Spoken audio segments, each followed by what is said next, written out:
Hello guys, আমি এখন আসছি পৃথিবীতে সবচেয়ে ভয়ঙ্কর জঙ্গল অ্যামাজন। আই কাম ফ্রম না, আমি আইছি অ্যামাজন জঙ্গলে, আপনাদেরকে দেখাচ্ছি। খুবই কঠিন একটা জায়গা এটার ভিতরে, অ্যামাজন জঙ্গলে। এটা হলো সবচেয়ে বড় কি বলে জানি না। এটার ভিতরে অ্যানাকন্ডারা গোসল করে। আর এটা দেখছেন, এখানে বড় বড় ডাইনোসররা এখানে চা পানি আড্ডা মাড্ডা দেয়। এখন ডাইনোসর দেখা যাচ্ছে না, ডাইনোসররা একটু রেস্টে গেছেন, পরে আবার আসুন। আমাকে বলছিল এই জায়গায় থাকতে।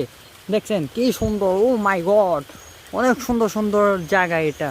দেখছেন অনেক সুন্দর সুন্দর জায়গা। আমি আসছি, তো আমি ডাইনোসরকে বললাম যে এখানে কিছুক্ষণ থেকে আমি চলে যাব। তো আমি বলে দিয়েছি যে ডাইনোসরদেরকে যে আপনারা পরে আসেন, আমি একটু ঘুরে টুরে চলে যাব। আমি অনেক দূর থেকে এসেছি, তো জায়গাটা অনেক সুন্দর। আপনারা যদি আসতে চান তাহলে আমাকে বলুন। কোনো মাই গড, এ দেখছেন এটা কি গাছ আমি নিজেও জানি না। এটার ভিতরে ডাইনোসররা এখানে নাচে গায়ে খেলে দিলে এখানে আসে। তো আবার পরে দেখা হবে, এখন সময় নাই, ডাইনোসররা আসতেছে, তাই এখন আমি রাখি। এখন আমার চলে যেতে হবে। ও মাই গড, বাঁশ গাছ, ও